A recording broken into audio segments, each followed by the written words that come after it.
Olá pessoal, essa é a aula número 2 da ecologia e hoje nós vamos abordar as pirâmides ecológicas. É possível representar os níveis tróficos de uma cadeia alimentar por meio de retângulos superpostos, um em cima dos outros, formando uma pirâmide. Os decompositores, eles não são incluídos nas pirâmides. Elas são de 3 tipos: a pirâmide de número, de biomassa e de energia. Se você está perdido em algum termo que eu estou falando, volta no vídeo 1, tá bom? Para você não ficar muito perdido aqui. A pirâmide de número, ela indica a quantidade de organismos em cada nível trófico, em cada degrau. Ela pode assumir esse formato normal de uma pirâmide, a base mais larga, a base que eu falo é isso. Sempre numa base existem os seres produtores e o ápice, que é o topo da pirâmide, os seres consumidores. Assim como ela pode ser do tipo invertida, ela possui uma base mais estreita. Depende dos organismos que a gente está falando.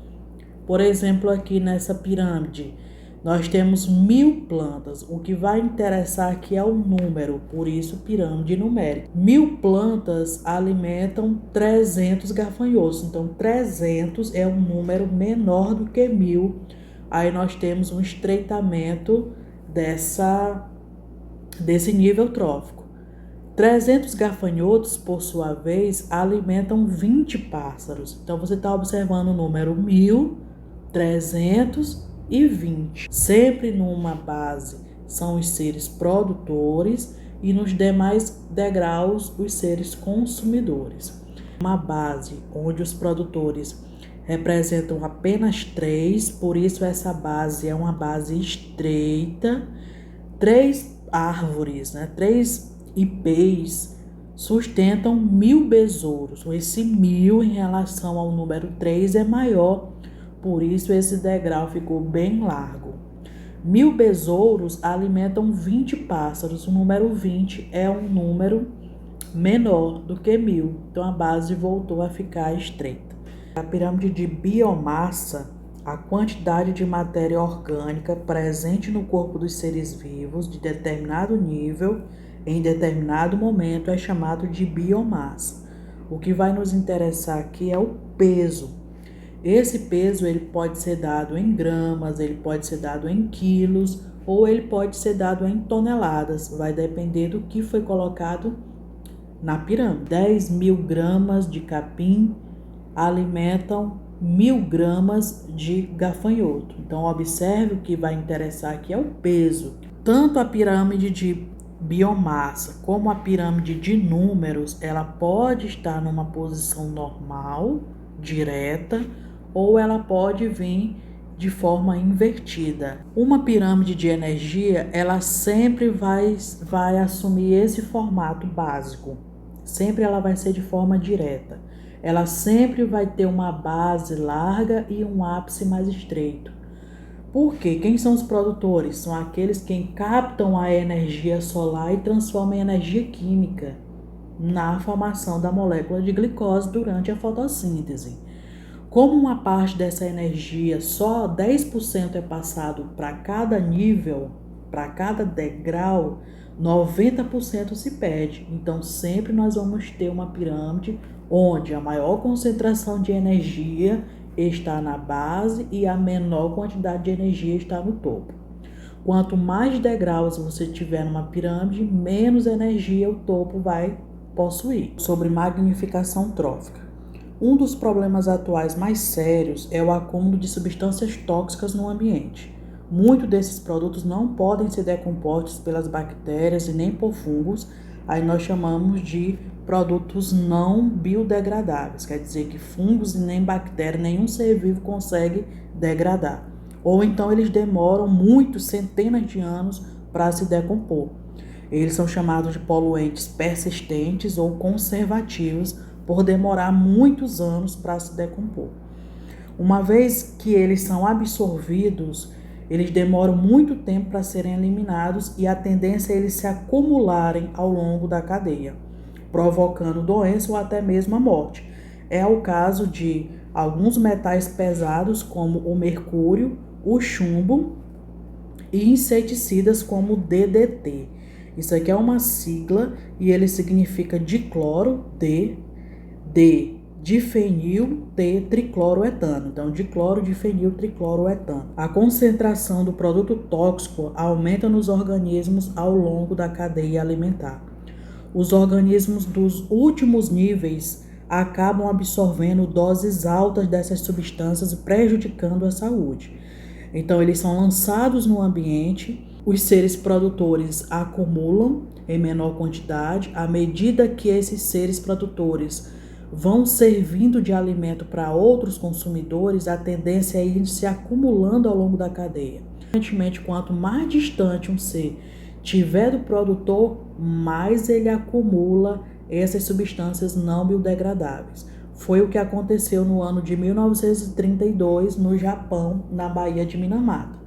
Uma indústria local lançou grande quantidade de mercúrio nessa baía. E apenas 20 anos depois começaram a surgir os primeiros sintomas de contaminação.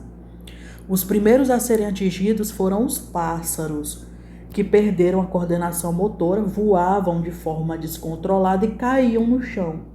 Os gatos também comiam peixes, comiam mariscos vindo dessa baía, começaram a correr em círculos e espumar pela boca.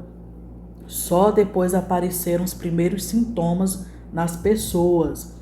Essas pessoas que consumiam a água ou o peixe dessa baía ou os mariscos apresentavam fadiga, irritabilidade, dores de cabeça, falta de sensibilidade nos braços, nas pernas e dificuldade para engolir.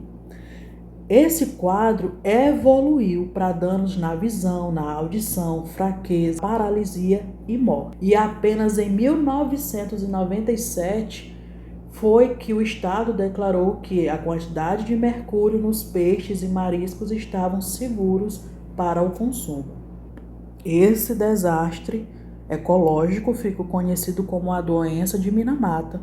Vamos abordar os ciclos biogeoquímicos. O primeiro ciclo é o da água. 71% da superfície do nosso planeta ela é coberta por água. Então deveria ser planeta água ao invés de planeta Terra, pois 71% do planeta Terra é só água. Do total desse volume, aproximadamente 97% estão nos oceanos, na forma de água salgada, que é imprópria para o consumo. 2% da água do planeta está na forma de água sólida, nas grandes massas de gelo, nas regiões próximas aos polos e no topo das montanhas mais elevadas. No estado líquido, ela está presente nos rios, nos lagos, nas represas, infiltradas no solo, em rochas, e corresponde só a 1% de toda a água do planeta, que servirá para o consumo de quase 8 bilhões de pessoas no planeta hoje em dia, assim como para a utilização na irrigação e para abastecimento de água para animais, né? Para pecuária. A energia do sol, ela desempenha um importante papel no ciclo da água ou ciclo hidrológico. Por quê? Porque a energia do sol favorece a evaporação da água, tanto a água dos oceanos, dos rios. Ela vai permitir que o vapor de água se condense, formando as nuvens. Essas gotas de água nas nuvens, que ainda são pequenas, elas vão se unir com outros vapores de água, vão tornar as nuvens pesadas e elas começam a se precipitar na forma de chuva, ou então de neve, ou então de granizo. Por escoamento superficial, a água pode formar rios, pode formar lagos e também voltar para o oceano.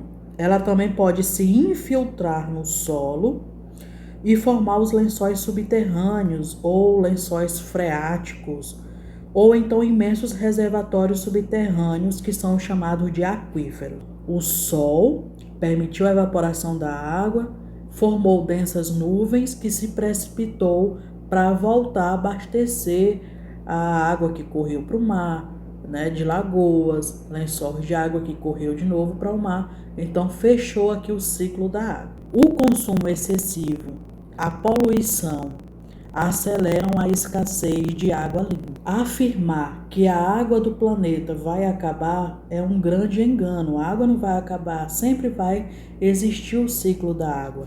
Acontece é que na hora da chuva, na hora da precipitação, essa água encontra rios contaminados, um solo contaminado e está cada vez mais difícil de conseguir água limpa, água potável para o consumo. Ainda tem mais os agravamentos de resíduos industriais, o esgoto doméstico que é lançado diretamente dentro da água, os defensivos agrícolas, os fertilizantes que são liberados também dentro da água, às vezes são infiltrados no solo, contaminando os lençóis de água subterrâneo. Cada um de nós pode ajudar a preservar esse precioso recurso que é a água, começando das nossas casas. É uma questão de cidadania.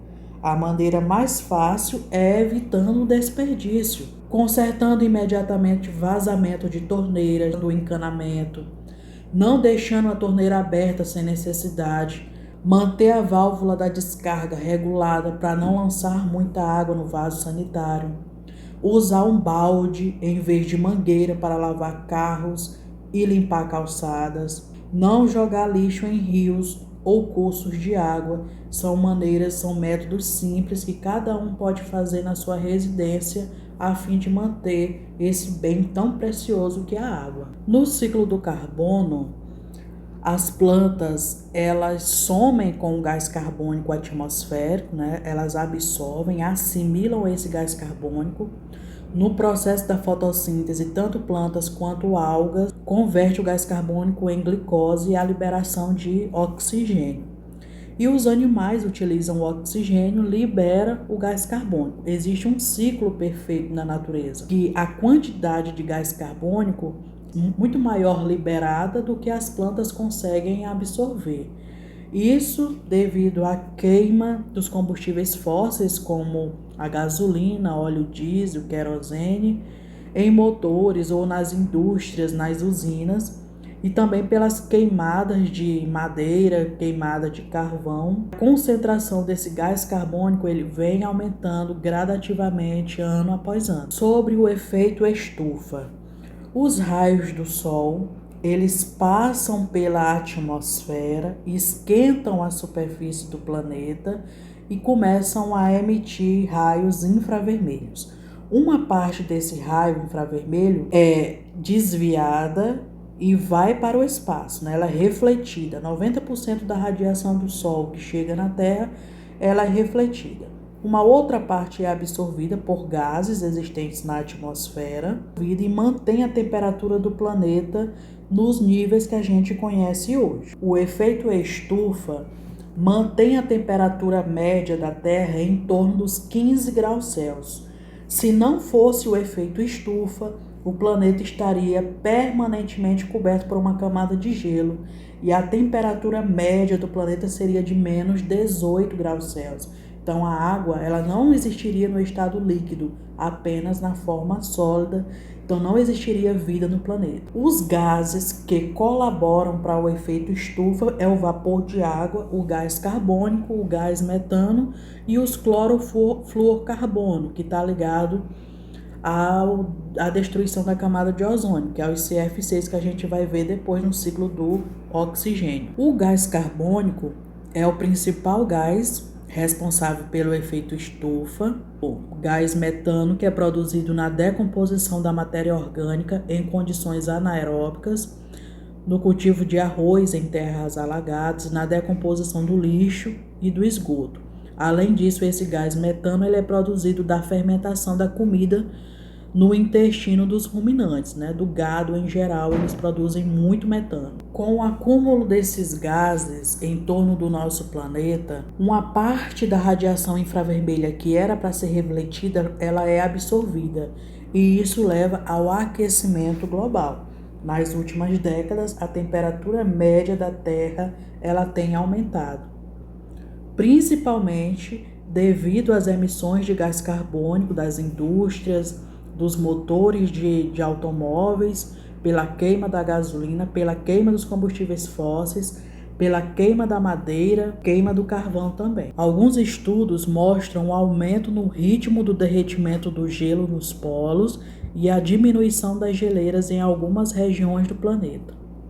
Outras consequências do aquecimento global são ondas de calor, ou de secas, ou inundações, ou então de ciclones tropicais e furacões mais intensos, aumento de chuvas torrenciais e menos chuvas em outras localidades. Todas essas mudanças climáticas prejudicarão a agricultura. A seca, a falta de água e os problemas na agricultura poderão fazer com que 600 milhões de pessoas sejam atingidas pela fome e pela desnutrição até o final deste século XX. Outro fator negativo seria a proliferação de insetos, que se reproduzem melhor em climas mais quentes e, consequentemente, mais insetos eles vão atacar as plantações e transmitir aí várias doenças. Há ainda o risco da perda da biodiversidade, e cerca de 20 a 30% das espécies do planeta podem ser extintas. O aumento da temperatura pode provocar a subida do nível dos mares por causa da expansão térmica da água. A água quente ela ocupa mais volume que a água fria, por isso ela sobe. E também do degelo das partes lá das calotas polares. Se esse aumento continuar, grandes áreas do litoral serão inundadas, muitas ilhas vão ficar submersas e milhões de pessoas ficarão desabrigadas. Além disso, o avanço das águas salgadas pode contaminar os reservatórios de água doce mais próximos da região costeira. O que fazer então para diminuir esse aquecimento que já está bem acelerado?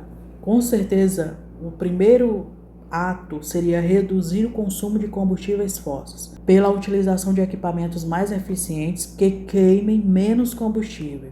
Outra saída é investir no aproveitamento de fontes alternativas de energia que não emitam gás carbônico, como a energia das hidrelétricas, energia solar, energia eólica. Nós também podemos fazer a nossa parte, como diminuir o consumo de energia apagando a luz de cômodos que não tenham ninguém, desligando aparelhos que não estejam sendo utilizados, optando por lâmpadas e aparelhos que consumam menos energia, por exemplo, utilizando sempre que possível o transporte coletivo, utilizando carro a álcool, mantendo os motores regulados, reduzindo o volume de lixo, reciclando e reaproveitando os materiais. No ciclo do oxigênio, ele está muito ali associado ao ciclo do carbono, já que as plantas elas liberam oxigênio, assim como as algas no processo da fotossíntese, e os seres heterótrofos, os seres que respiram, utilizam esse oxigênio liberando o gás carbônico. Toda vez que ocorre uma combustão, uma queima, ela só acontece na presença do oxigênio. Então, quanto mais se queima, mais se utiliza o oxigênio para manter essa chama acesa.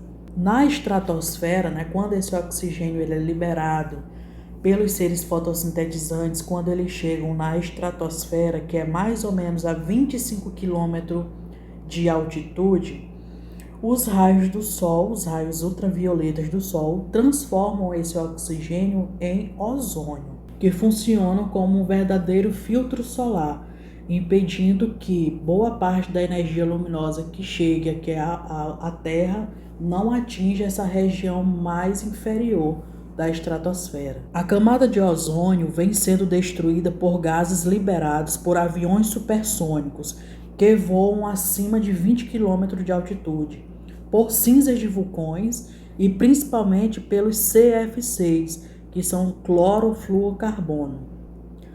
Os CF6 eles são muito estáveis, eles sobem lentamente até a estratosfera, onde eles começam a destruir o ozônio. Além disso, também eles colaboram para o efeito estufa, né, para o agravamento do efeito estufa. Na década de 30, o CFC, o clorofluorcarbono, eles eram considerados extremamente práticos, pois eram inertes, eles não eram inflamáveis, não eram tóxicos, não eram corrosivos, podiam ser utilizados para dar pressão em spray de aerosóis, de inseticidas, eram muito utilizados em inseticidas, em desodorantes. Também foram utilizados na refrigeração, no gás de refrigeração em geladeiras, em aparelhos de ar-condicionado, na limpeza de circuitos eletrônicos, na fabricação de espuma de plástico e isopor. Apenas nos anos de 1970 ficou comprovada a ação danosa desses gases sobre a camada de ozônio. Algumas medições revelaram uma destruição maior do ozônio, chegando a 50% sobre a Antártida, mas como se trata de um fenômeno cíclico e devido à mudança de estação do ano, o ar é renovado, a destruição ela pode diminuir. Como consequência da destruição da camada de ozônio, tem-se a redução da fotossíntese, comprometendo a colheita e destruindo o fitoplâncton, provocando desequilíbrio nos ecossistemas aquáticos. Em relação ao ser humano, o aumento da radiação aumenta a incidência de câncer de pele por causa do aumento da taxa de mutação. Aumenta-se também a incidência de catarata por lesão do cristalino e de prejuízo no sistema imunológico. Em 1987 foi assinado o Protocolo de Montreal, cidade do Canadá, e desde que entrou em vigor, as emissões de CFC diminuíram 97% nos países industrializados e 84% nos demais países. Aqui no Brasil, por exemplo, não produz CFC desde o ano de 2007, onde ele foi substituído pelo gás propano e pelo gás butano. Ok, pessoal? Essa foi a nossa aula. Eu vou terminando o vídeo aqui para ele não ficar muito extenso. Tchau, tchau.